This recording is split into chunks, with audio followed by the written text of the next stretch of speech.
Le président de la République vous parle. Sénégalaises, Sénégalais. Aujourd'hui, 17 décembre, la situation est grave, dramatique. Sur ordre du président du Conseil, le palais de l'Assemblée nationale a été cerné par une compagnie de gendarmerie. Les représentants de la nation ont été expulsés de leur lieu habituel de réunion et plusieurs d'entre eux ont été arrêtés.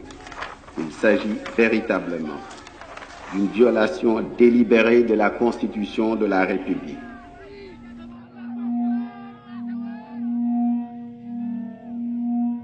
Mamadou Dia, ex-président du Conseil, déportation perpétuelle. Ibrahim Assar, Valdiodio Ndiaye, Joseph Mbaye, ancien ministre, 20 ans de détention. Alioune Tall, ex-ministre, 5 ans d'emprisonnement et 10 ans d'interdiction de droits civiques. Tel est le verdict rendu cet après-midi par la Haute Cour de justice. Ici Dakar, radiodiffusion du Sénégal.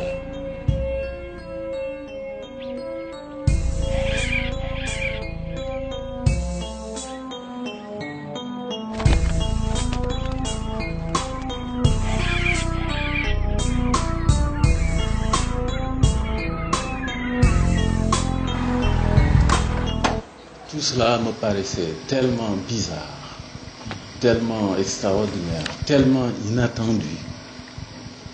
J'étais comme dans un rêve. Je disais, enfin, quoi, est-ce que c'est vraiment un procès? Est-ce que c'est Senghor qui me met en procès? Je n'arrivais pas à réaliser. Monsieur Dia, pour le moment, est en prison et le président Senghor, qui est le vainqueur de ce conflit, a pris la parole hier devant l'Assemblée sénégalaise. L'exécutif bicéphale est impossible. Je ne pouvais pas imaginer un seul instant qu'il puisse y avoir vraiment un contentieux quelconque entre lui et moi. D'autant que quand il y a eu également cette fameuse crise où se plaignait d'un certain nombre de mes ministres, citer le ministre de l'Intérieur, le ministre de l'Information de l'époque, Abey Diop, un autre ministre, Joseph Mbaye, qui est le tonton, n'est-ce pas, d'un de vos collaborateurs. Yes, sir. J'ai échangé les ministres. J'ai dit, maintenant, je ne peux même aller plus loin si tu veux. Je suis prêt à m'effacer, à faire campagne à travers le pays pour un régime présidentiel. Il m'a dit, pas question.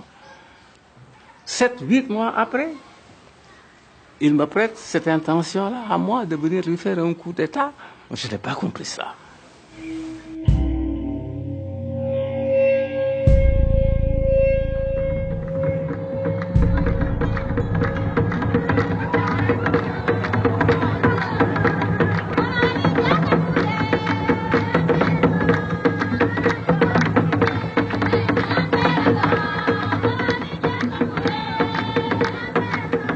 Il m'est arrivé, moi, d'enlever ma veste, d'enlever ma veste en plein Paris, n'est-ce pas, prêt à me battre avec des étudiants, n'est-ce pas, qui s'acharnaient, n'est-ce pas, contre lui. Hein? Moi, vraiment, j'étais le talibé, plus qu'un disciple, ce qu'on appelle aujourd'hui chez nous un baïfal, c'est-à-dire un disciple inconditionnel de Senghor. Tellement j'étais subjugué par le personnage. En 1933, il a fallu passer l'agrégation. À cette époque-là, vous avez demandé la nationalité française. Je n'y attachais pas d'importance. C'était pour moi une formalité et à ce moment-là, j'étais en pleine crise de négritude et je niais tout. Eh bien, la raison française, la logique française, pour moi, c'était une formalité, comme on disait, pour pouvoir vendre du latin et du grec et gagner ma vie. J'ai été frappé ce jour-là, vraiment. Là, il s'est exclamé « Ah, Paris, ah, que j'aime Paris !» Vraiment, c'était un cri du cœur. C'est très profond chez lui. Je crois qu'il vous aime vraiment, il aime bien la France. Je crois qu'il est français avant d'être quoi que ce soit, avant d'être sénégalais, avant d'être africain.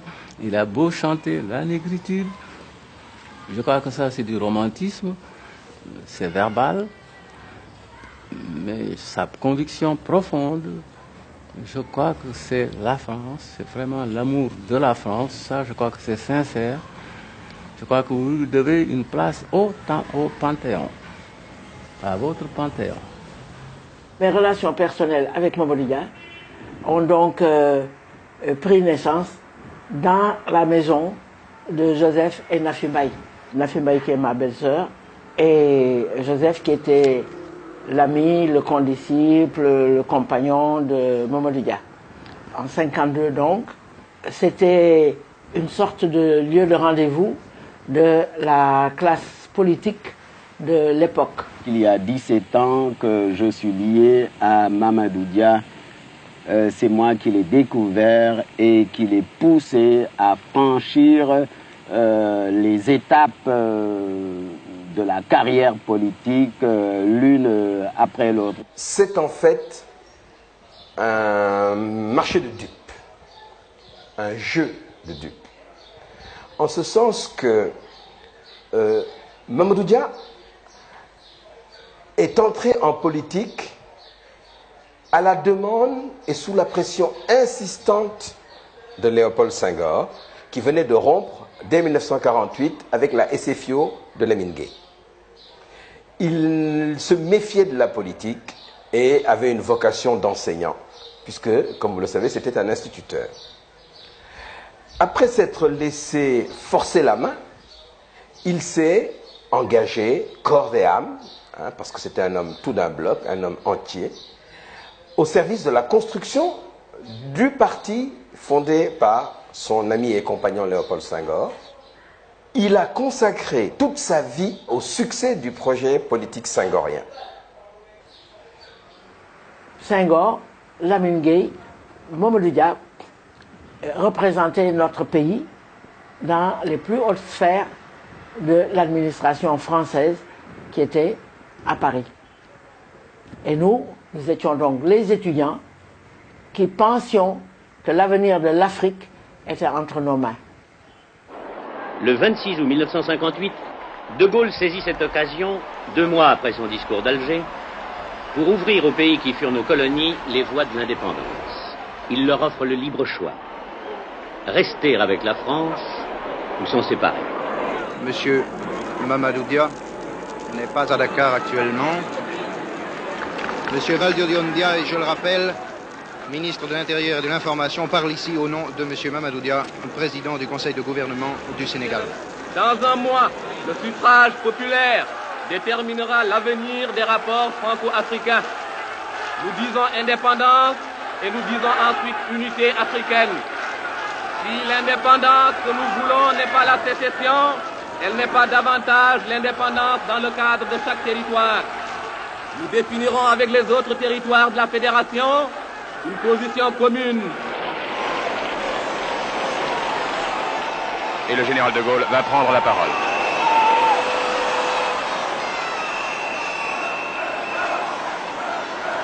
Je vois que Dakar est une ville vivante et vibrante. Je veux dire un mot d'abord aux porteurs de pancartes. Ils veulent l'indépendance, qu'ils la prennent le 28 septembre. Mais s'ils ne la prennent pas, qu'ils fassent ce que la France leur offre, la communauté franco-africaine. J'ai donc appris de Suisse, n'est-ce pas? Bon, j'ai passé mes quelques jours de vacances, où je venais de rédiger mon rapport au Congrès, n'est-ce pas, pour proposer le nom, que j'ai donc appris ce qui venait de se passer à Dakar. En ce moment-là, il faut donc absolument que je prenne tout de suite contact avec Senghor. C'est en ce moment-là donc que je me suis rendu à Gonville-sur-Mer. Nous avions dit à l'époque que nous ne pouvions pas décider de nos rapports avec la puissance coloniale avant d'être indépendants nous-mêmes. Mamadou était d'accord avec nous sur cette question à Cotonou. Nous ne le savions pas. Paraît-il que Senghor voulait l'indépendance dans 25 ans. Mamadou l'a convaincu de l'avoir en 4 ans. Nous étions peut-être même le seul État, mieux que, n'est-ce pas, mieux placé, même peut-être même que la Guinée, à cette époque-là, vraiment, n'est-ce pas, pour prendre notre indépendance. Nous avons mis en place un certain nombre de structures qui nous permettaient tout de suite tout de suite de prendre notre indépendance. Bon, alors donc c'est dans ce moment-là qu'il m'a dit, il faut maintenant que je te dise la vérité. J'ai promis au gouvernement français de voter oui. Alors pour moi, ça a été vraiment la douche froide. Pour la première fois, je me suis senti trahi.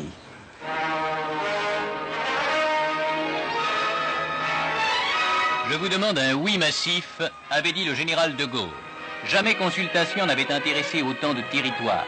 De Tamanrasset à Dunkerque, en passant par les territoires d'outre-mer et par Paris. Le résultat est impressionnant. Non, 5 millions de voix. Oui, 31 millions. Le Sénégal, toute la France d'outre-mer, sauf la Guinée, avait dit oui à la communauté proposée par la France. Je crois que Senghor ne concevait pas une rupture avec la France. Pourquoi nous avons voté oui en 1958? Parce que nous pensions qu'il fallait aller à l'indépendance, grouper non seulement le Sénégal, mais avec tous nos voisins. S'il y a quelque chose de positif que Senghor ait fait pour l'Afrique, c'est bien cette lutte-là contre la balkanisation.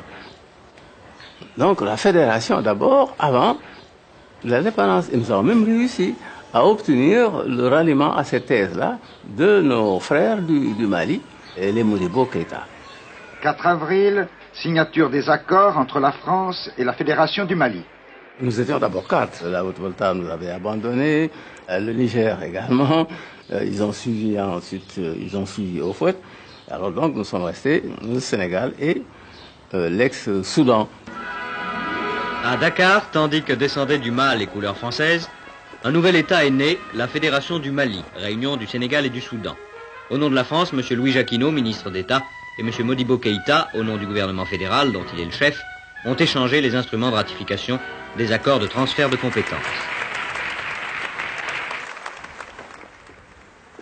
Et cette fédération du Mali était un espoir de cohésion, j'allais dire d'entraide, de mise en commun des ressources, toutes choses que l'on recherche actuellement.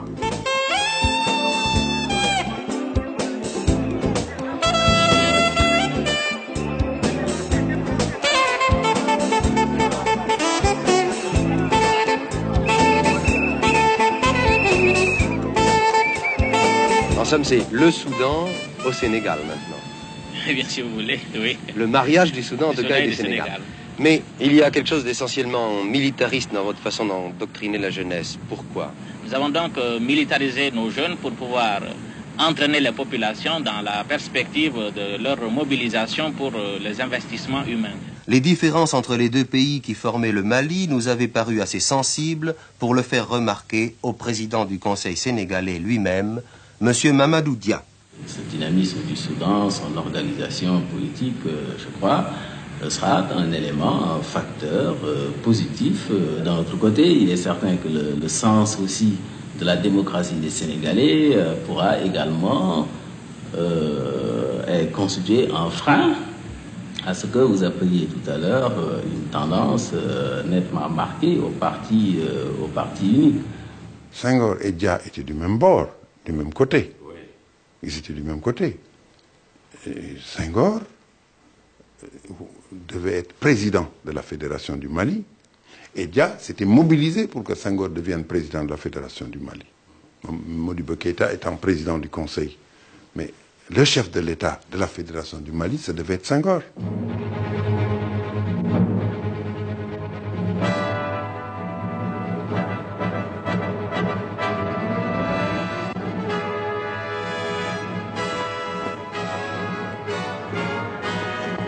Sur l'éclatement de la Fédération du Mali, là, je crois que les responsables sont nos frères du Mali.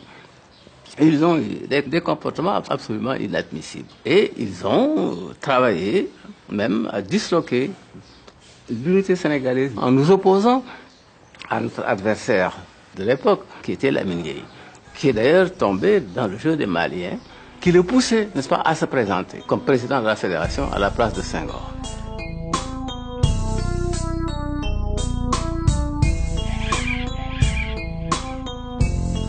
le 19 août, le colonel Pierre arrêtait le colonel Soumaré, les carottes étaient cuites, l'éclatement de la Fédération du Mali.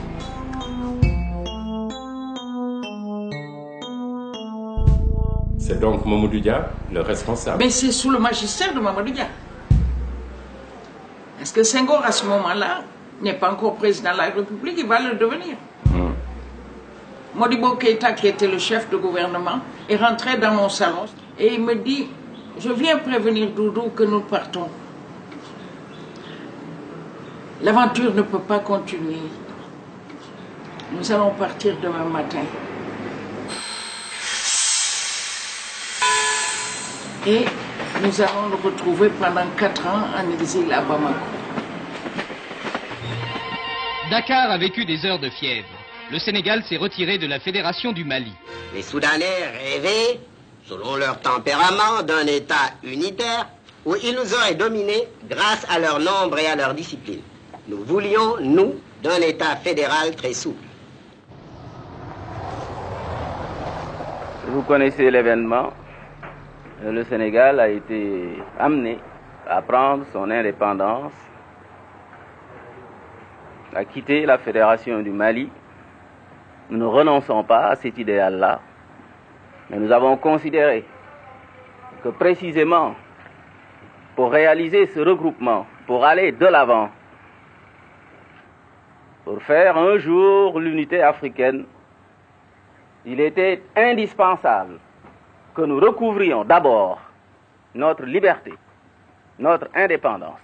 Il a pris la responsabilité historique de l'éclatement de la Fédération du Mali, qui a associé le Sénégal et l'ancien Soudan français, simplement parce que nos compatriotes soudanais ne concevaient pas, ne pouvaient pas envisager que Senghor préside la Fédération. Ils lui ont dit, Mamadou, un pro-français comme Senghor ne peut pas diriger un État nouvellement indépendant. Nous préférons Lamine Gueye. Ou à défaut, que toi-même, tu présides la Fédération. Et Mamadou Dia est resté inflexible. Ce sera Senghor ou personne.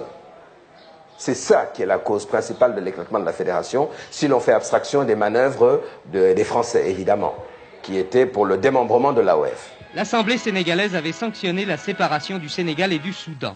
Elle se donnait alors un président de la République et accordait l'investiture à M. Mamadou Dia, nouveau chef du gouvernement, dans les formes voulues par la nouvelle Constitution.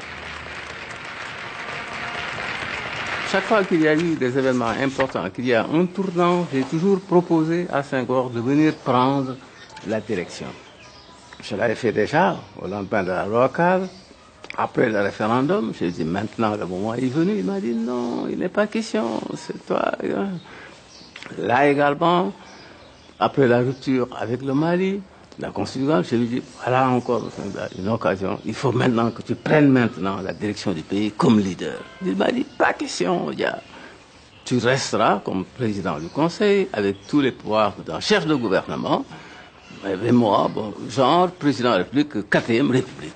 Et c'est dans ces conditions-là qu'on a donc désigné une commission qui a été chargée d'élaborer le texte de la Constitution, la nouvelle Constitution du Sénégal, sur les propositions même de Senghor.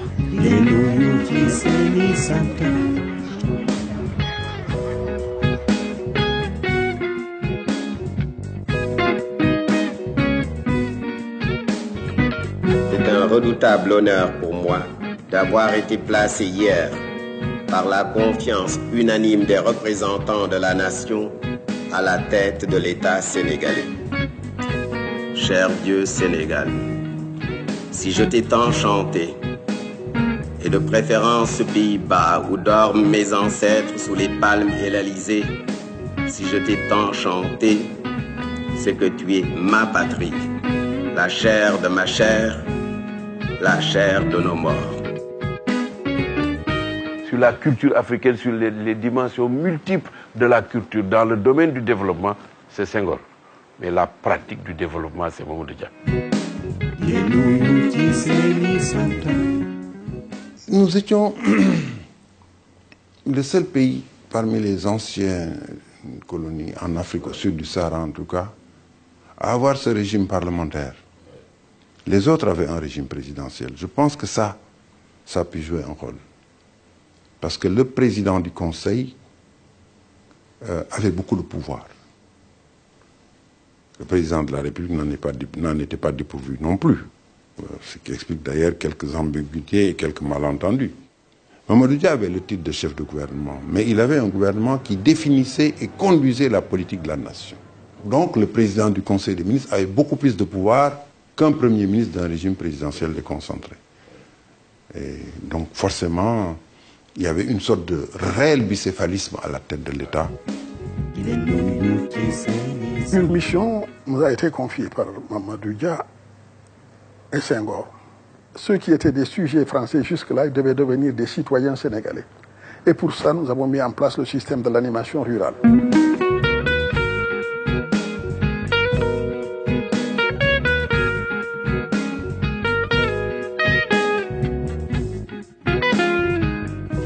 En 1960, Roland étant son directeur de cabinet, qui était la cheville ouvrière. Et c'est Roland qui était le lien entre lui et tous les autres ministères. C'était un moment crucial dans l'histoire pour réussir ou non la fondation d'une véritable démocratie. Cette démocratie qui serait partie du peuple et non pas d'un modèle venant de l'extérieur. Et là, un certain nombre de dirigeants africains l'ont compris. Mamadou Dia était de ceux-là. Pourquoi? Parce que par l'animation rurale et l'éducation populaire, il voulait donner aux citoyens les moyens de se prononcer. Lumumba avait la même idée. Nyerere en Tanzanie avait la même idée. Amilcar Cabral en Guinée-Bissau avait la même idée. Et tous sont partis au tapis. Je préparais déjà la création des communes rurales. Au fond, c'était le schéma chinois. Toute l'économie agricole était socialisée dans un sens autogestionnaire. Et je venais aussi de prendre un certain nombre de mesures qui déjà portaient atteinte, pas seulement au secteur capitaliste, mais même aux féodalités économiques locales que constituaient certaines confréries religieuses.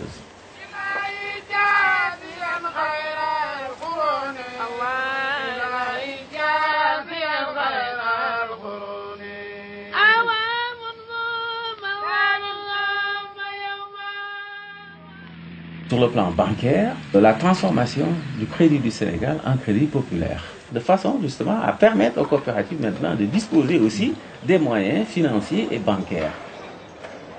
Sous l'égide d'une société d'État, la SICAP, une banlieue populaire mais moderne, s'est créée. Les Africains y sont relogés dans des pavillons agréables, à des conditions financières défiant sans doute toute concurrence. Mamadou Dia avait vraiment pris la responsabilité de définir le projet de développement du Sénégal.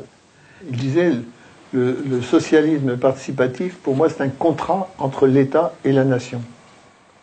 Les traitants disparaissaient, les intermédiaires disparaissaient avec les coopératives, d'où la révolte, tous ces gens-là mécontents. Maodo. ma ñëw tabax dëgg ci gént askan bi man Maodo ma ñëw fal béykat bi buur ma ñëw man Maodo.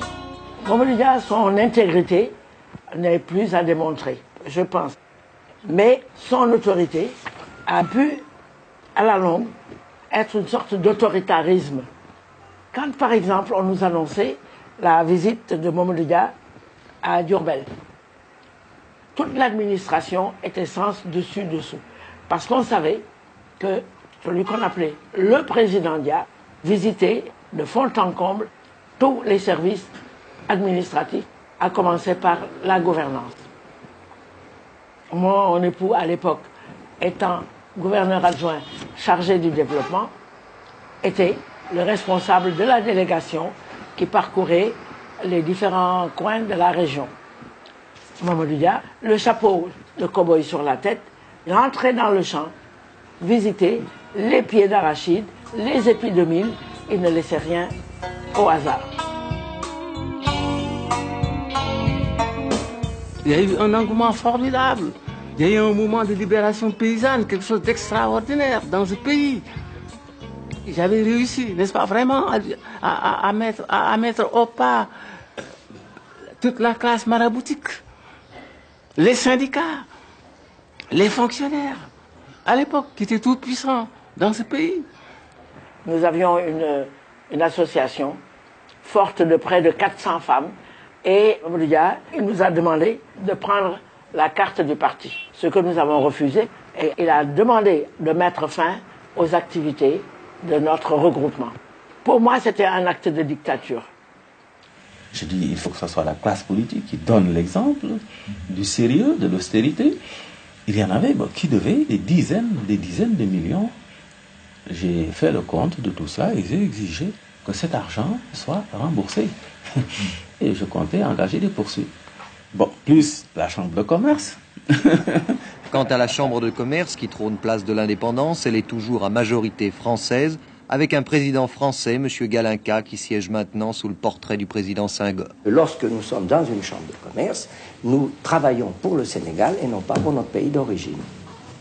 Maintenant, j'ajouterai aussi que ces intérêts sont souvent imbriqués et nous n'avons pas du tout l'impression de trahir la France en servant le Sénégal, tout au contraire. Vous savez que la Chambre de commerce a sablé le champagne, n'est-ce pas, au lendemain de la chute de mon gouvernement, au lendemain de mon arrestation. Le patronat français a organisé une fête ici à Dakar, ils ont sablé le champagne. Une autre orientation de la politique sur le plan international. Il faut quand même pas se contenter de relations avec la France, il faut diversifier les relations. A nyugat-afrikai Dakarból indult európai körútra a Szenegál köztársaság kormányküldöttsége. C'est dans ce moment-là que j'ai donc entrepris cette tournée sur l'invitation des différents pays de l'Est qui suivaient pas à pas la politique que je menais au Sénégal et qui leur était sympathique. Je crois que ce succès, cette orientation vers l'Est aussi, c'est une des choses qui sont aussi à la base de la crise de 1962. Car c'est à la suite de ce voyage-là que j'ai établi les relations diplomatiques avec l'Union soviétique. Tu t'en souviens. Ça avait d'ailleurs fait scandale en ce moment-là, pas seulement sur le plan du Sénégal, mais même sur le plan africain.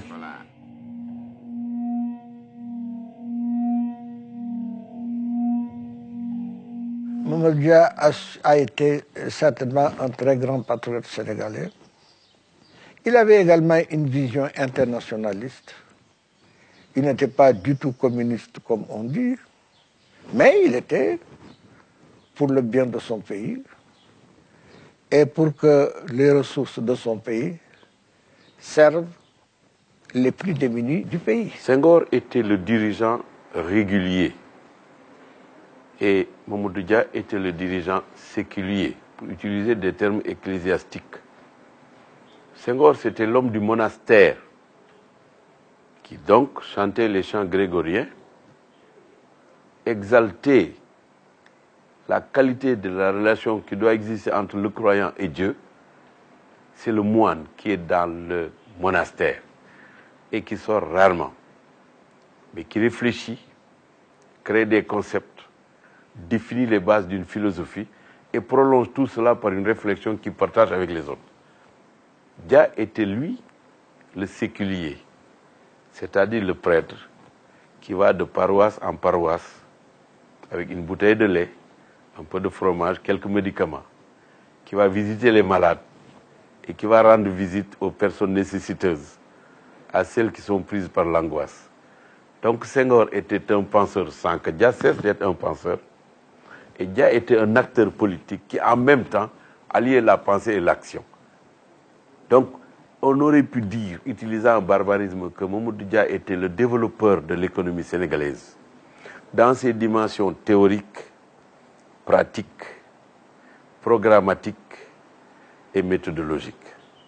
Senghor était resté le poète, l'écrivain, l'un des chantres de la négritude avec Césaire et Damas, et ils se complétaient, lui et Dia.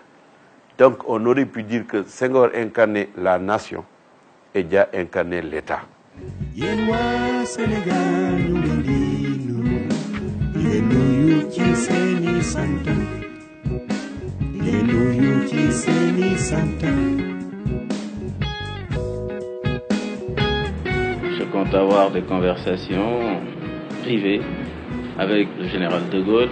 Il faudra que je retourne rapidement à Dakar pour préparer mon prochain voyage à l'ONU. Pour le moment, le Sénégal se porte bien.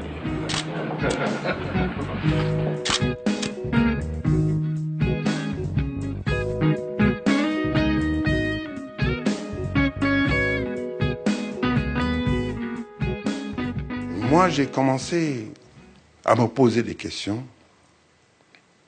en août 1962, alors que j'étais gouverneur de la région du Sine-Saloum.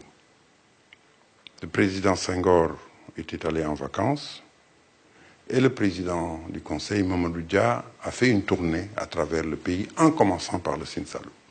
Mais ce que je constatais, c'était que toute référence à Senghor était absente de son discours, axé sur les problèmes de développement, mais en même temps sur une sorte de morale sociale qui demandait au peuple d'être encore plus concerné par la chose publique.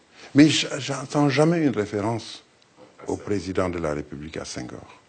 Je lui ai posé franchement la question, qu'est-ce qui se passait entre Senghor et lui? Et il m'a répondu, il y a des gens qui veulent briser cette amitié de 17 ans, mais ils n'y arriveront pas. Rassure-toi. Et je suis parti rassuré. Ça n'a pas empêché les événements du 17 décembre de se produire. Le 9 novembre, avant les événements de 62, j'ai passé 2 heures en tête-à-tête avec Mamadou Dia. Il m'a expliqué vraiment, cœur à cœur, tout ce qu'il pensait. Et il me disait cela. Si Senghor tient les promesses qui se sont nouées entre nous, on passera le cap. Sinon, ce sera une épreuve terrifiante. Un matin, je crois que c'était le 13 décembre, je vais voir Senghor. Il me dit, voilà, il y a des députés qui sont en train de réunir des signatures sous le manteau pour déposer une motion de censure contre Mamadou Dia. Je ne suis pas d'accord avec ces députés du tout. La politique que Mamadou Dia mène, c'est notre politique. En tout cas, la règle, c'était que le parti devait se réunir, prendre des décisions avant que les instances législatives ou gouvernementales ne se réunissent. C'est une règle qu'ils avaient acceptée tous, et c'est sur cette base de cette règle que Senghor a été élu président de la République. Quand Senghor m'a dit ça, j'ai eu mes doutes. Je me suis dit, mais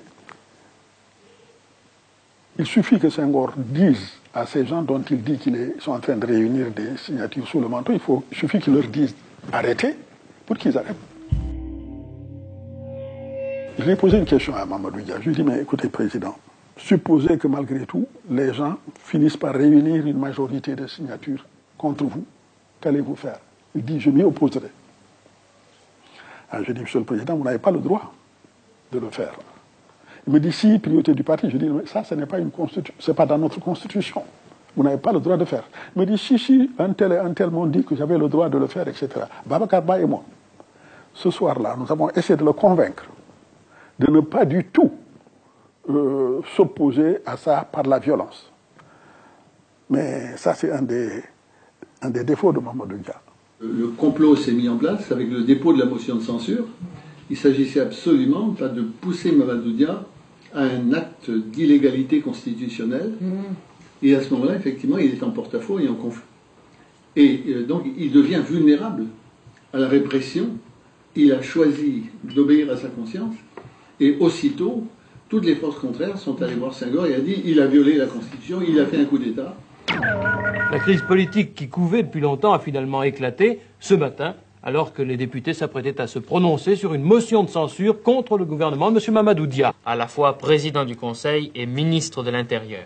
Nous étions à l'Assemblée nationale à cette heure-là, lorsque des éléments de gendarmerie sont venus. Certains députés avaient été expulsés et quelques-uns même arrêtés. Et j'ai mis le président de la République au courant de la situation. Et c'est pourquoi vous avez été siégé à votre domicile? Alors nous avons siégé à mon domicile. C'est là que nous avons voté la motion de censure par 47 voix. C'est une réunion absolument illégale que Senghor a entériné comme président de la République, gardien de la Constitution. C'est en violation de la Constitution qu'il a entériné cette réunion-là. Le palais de la présidence de la République était cerné par des troupes fidèles à Mamadou Dia. Les lignes téléphoniques reliant le palais à l'extérieur étaient coupées, mais les fidèles à Senghor ne restaient pas inactifs. Après avoir tenu leur réunion chez Lamine Gueye, je pense que le groupe qui était pro-Senghor avait décidé de la liquidation de Mamadou Dia. La crise qu'a vécue le Sénégal n'a duré que 48 heures. La tentative du président du Conseil, Mamadou Dia, d'imposer sa volonté à l'Assemblée régulièrement élue a échoué. Quelques heures après son investissement, l'Assemblée nationale était dégagée par les troupes fidèles au président Senghor. D'autre part, les installations de la radio avaient vu les adversaires tour à tour maîtres du micro. Mais malgré les interventions de différentes troupes, personne ne parvenait à achever son appel au peuple. Le lendemain matin, M. Dia regagnait sa villa. Il avait beau haranguer quelques partisans, les jeux étaient faits.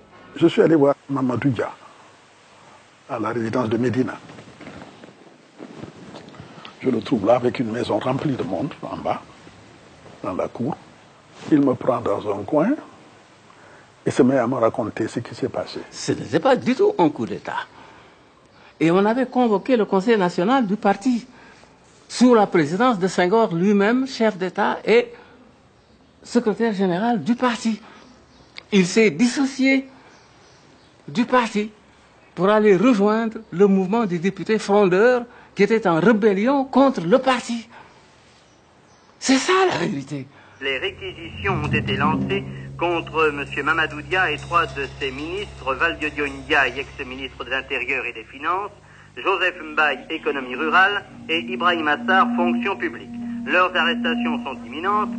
Ces militaires qui avaient fait le vide dans la maison ont pris Mamadou Dia et les gens qui étaient avec lui pour les amener au Petit Palais.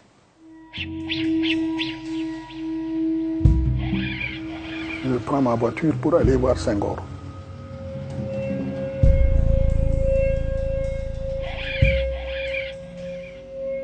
Il se lève, vient vers moi, enlève ses lunettes et se met à essuyer des larmes sur son visage. Il me dit, tu vois, cher, hein,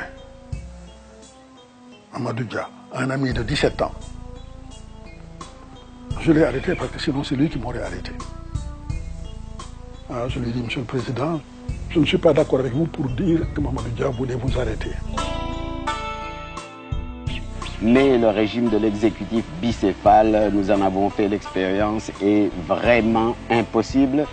Destituez-le comme président du Conseil, mais ne le jugez pas, ne le condamnez pas pour un coup d'État qu'il n'a pas commis. La situation est grave, dramatique. Il s'agit véritablement d'une violation délibérée de la Constitution de la République. J'ai réquisitionné les forces militaires car la dernière parole doit rester à la Constitution et à la loi. À 23h30, le colonel Diallo, rallié à la cause du président Senghor, parlemente avec l'ex-général Fall, chef d'état-major général de l'armée, destitué de ses fonctions. C'est Alfred Diallo qui m'avait fait arrêter, comme chef d'état-major de l'armée, qu'il avait désigné également par-dessus la tête du ministre de la Défense que j'étais. Quand Senghor l'a appelé pour lui dire qu'il le nommait commandant en chef de l'armée sénégalaise, il est allé dire à général Fall.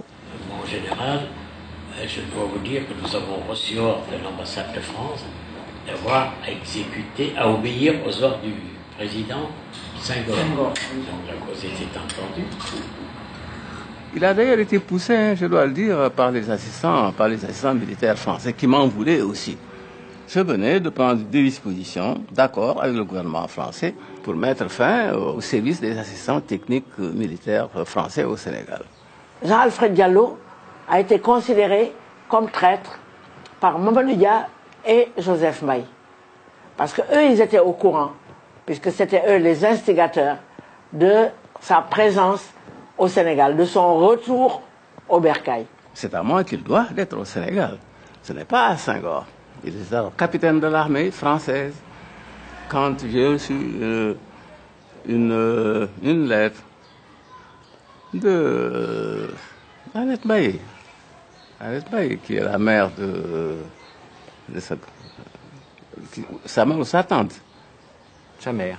Hein? Sa mère. Pour me recommander justement son cousin Alfred Diallo. Je suis donc intervenu pour demander l'affectation d'Alfred Diallo au Sénégal. Ce qui a été fait. J'ai sauvé Senghor. Moi, si j'ai dit ah non, Monsieur le Président, je ne peux pas accepter cette responsabilité. Il suffisait d'un petit rien. Oh là là, on l'a tué. J'ai pu les réconcilier. Jean-Alfred Diallo et Joseph Mbaye se sont retrouvés autour d'un soupe candia très sympathique, très familial. Alfred Diallo, Sud Quotidien, il a déclaré ensuite que Mamadou Dia n'a jamais voulu faire de coup d'État et qu'il n'a pas fait de coup d'État. Et qu'au fond, tout ça, c'était une histoire montée par Senghor.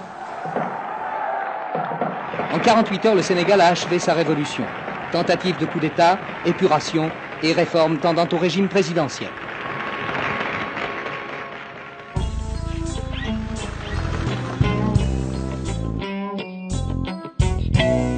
Dans son réquisitoire nuancé, d'une grande modération, le procureur général, M.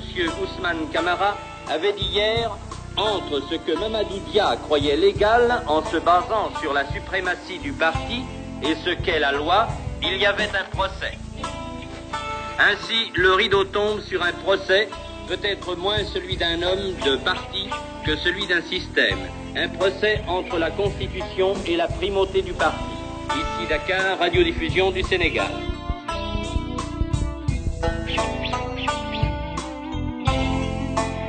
Alors le verdict, je le rappelle brièvement, Mamadou Dia, condamnation à perpétuité, 3 accusés à 20 ans et 1 accusé à 5 ans.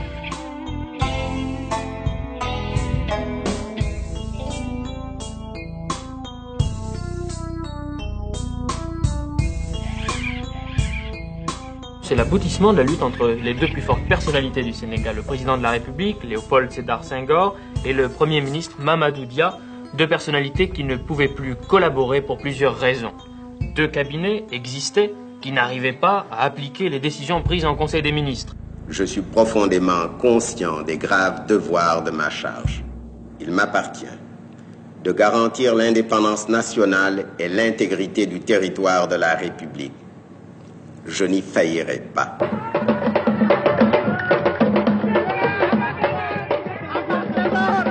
Un seul candidat, Léopold Sédar Senghor, homme politique et poète, chef de l'État depuis 1958. Une liste officielle, celle de son parti.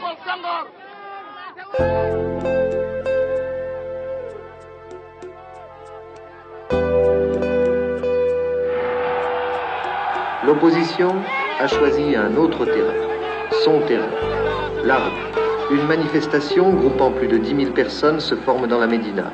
Des cris fusent de toutes parts, à bas Senghor, tous au palais. Soudain, des éclatements sourds de grenades offensives, des rafales de mitraillettes et de fusils mitrailleurs, la foule s'égaye dans toutes les directions. Qui a tiré le premier, on ne le saura sans doute jamais. Mais le bilan est lourd au soir de cette journée, 40 morts, 250 blessés. Monsieur le Président, ce doit être une grave décision que celle de donner l'ordre de tirer sur une foule, même de manifestants. J'aurais pu vous retourner la question et vous dire, demandez cela à l'opposition qui a commencé par faire tirer sur le service d'ordre. Le service d'ordre avait des instructions pour ne tirer qu'en cas de dernière extrémité, que si elle était en légitime défense, mais tant que je serai là, je tâcherai de maintenir la démocratie. Allez-vous-en, Monsieur le Président.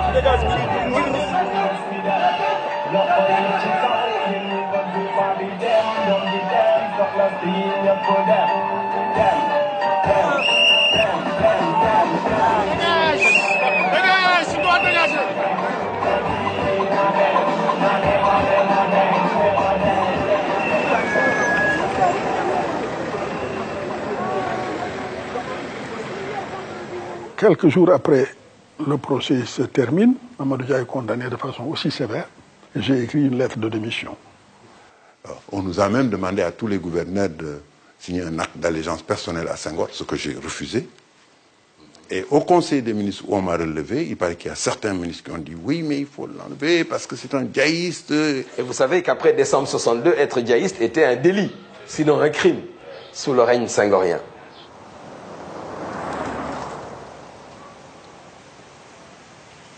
Il a voulu faire passer la prison de Kédougou pour une prison dorée. Sur le plan du traitement physique, je veux dire, l'alimentation, ça c'était correct. Mais c'était surtout le traitement moral, l'isolement. Parce que lui, il savait s'y prendre. Hein. C'était un régime de réclusion absolue, où aucune communication n'était possible entre eux.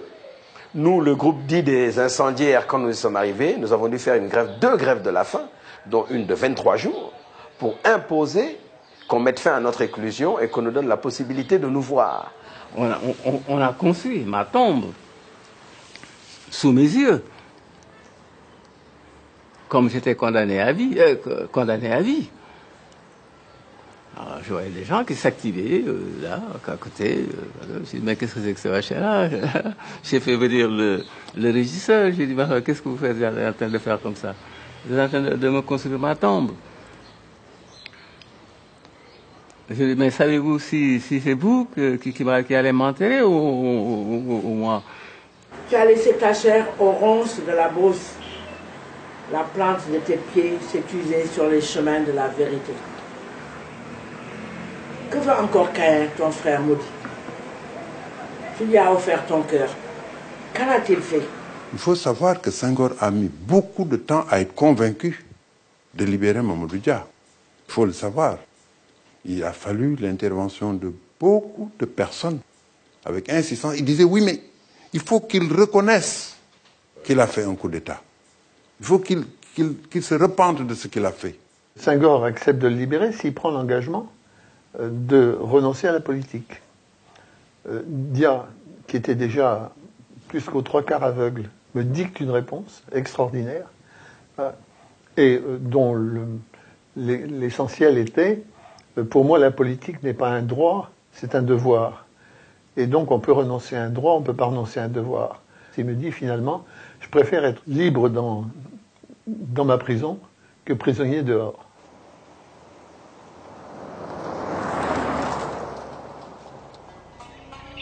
fexe nañu suul sama jëf waaye dëgg mooy mujj.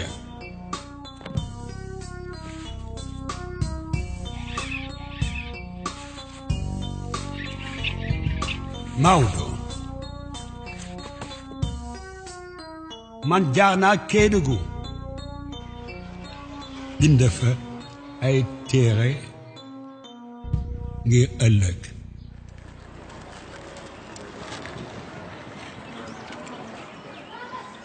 Après le départ de Senghor, tout le monde avait pensé que Mamadou Dia allait, avec son parti, soutenir le nouveau président Abdou Diouf, compte tenu de tout ce qui nous liait et de l'affection qu'elle avait pour moi aussi.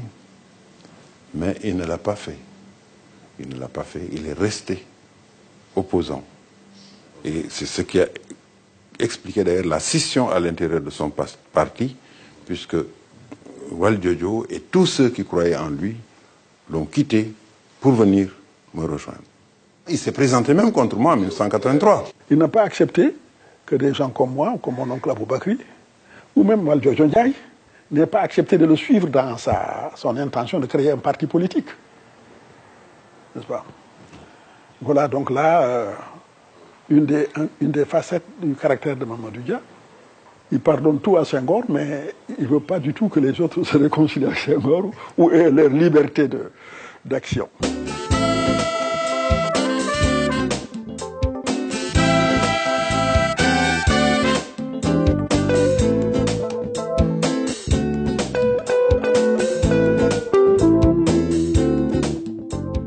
J'ai encore de la tendresse pour lui. C'est ça qui est extraordinaire.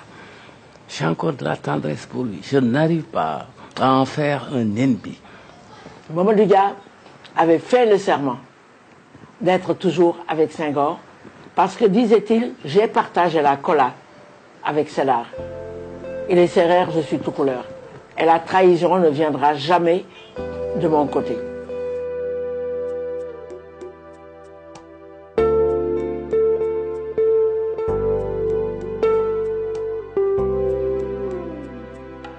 J'ai écrit sur le mur un texte du Coran qui m'est venu à l'esprit.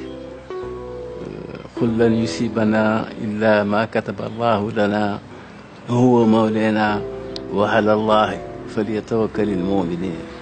Pendant 12 ans que je suis resté en prison, que Senghor maintenant n'est plus pour rien, personne n'est plus pour rien. Maintenant c'est une affaire entre Dieu et moi. Il me faut prouver à Dieu que j'accepte la décision.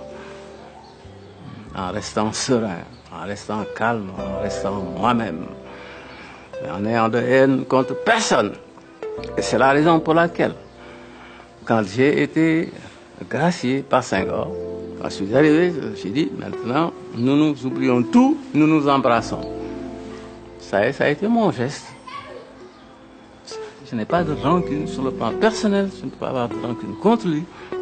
Mais par contre, quand je vois ce qui s'est passé, ce que le Sénégal est devenu, après, à la suite, n'est-ce pas, de ces événements-là de 62, rien que pour des questions de pouvoir parce que pour lui, il s'agit tout simplement de prendre le pouvoir personnel, régner, n'est-ce pas, de façon personnelle, ce machin, sur le Sénégal, pour en arriver là, et toutes les conséquences, n'est-ce pas, que cela a eu, sur le plan de l'évolution de notre pays, alors que nous étions si bien partis, nous étions un exemple, qui aurait pu faire tache d'huile à travers toute l'Afrique. Et peut-être que cet exemple-là aurait évité à l'Afrique tout ce qui est arrivé aujourd'hui. Nos nouvelles dépendances. Tout cela, je dis, ça aurait pu être évité s'il n'y avait pas eu cet acte de folie de sa part, d'égoïsme de sa part, de décembre 1962. Alors je dis que ça, évidemment, c'est quelque chose que je ne peux pas oublier, que je ne peux pas pardonner.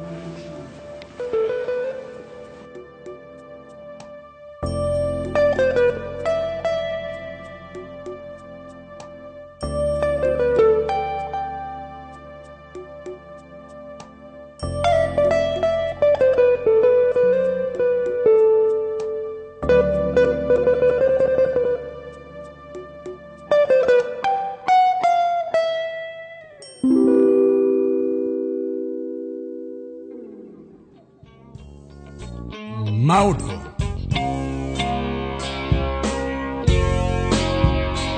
Mamadou Dia. Yow yaay Maodo. Dia. Dia.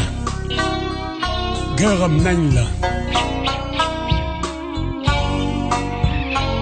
Ma ñëw man Maodo xamal réew nit ñu ñuul ñi bokk nekk benn. Man Maodo du ma sog a mukk ci kanamu nasaraan bi.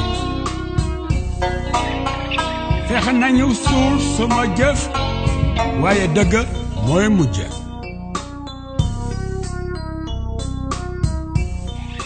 Maodo.